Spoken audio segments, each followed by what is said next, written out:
নারায়ণগঞ্জের ফতুল্লায় র্যাব পুলিশের যৌথ অভিযানে উন্মোচিত হয়েছে মাদকের এক ভয়ঙ্কর আস্তানা। মঙ্গলবার রাতে দেওভোগ নূর মসজিদ এলাকায় পরিচালিত এই অভিযানে বিপুল পরিমাণ মাদক, দেশীয় অস্ত্র এবং নগদ 10 লক্ষাধিক টাকা উদ্ধার করা হয়েছে। ঘটনাস্থল থেকে আটক করা হয়েছে সন্দেহভাজন 10 জনকে।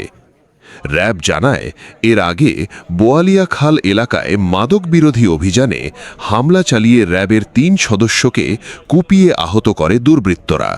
সেই ঘটনার পরপরই জোরদার করা হয় অভিযান। এরই ধারাবাহিকতায় রাত 9টার দিকে ফতুল্লার একটি 6তলা ও একটি 2তলা বাড়িতে অভিযান চালানো হয়।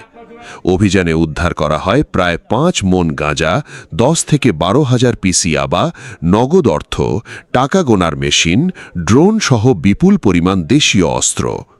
উদ্ধারকৃত অস্ত্রের মধ্যে রয়েছে রামদা, চাপাতি, ছুরি, চাইনিজ কুড়াল ও লোহার পাইপ।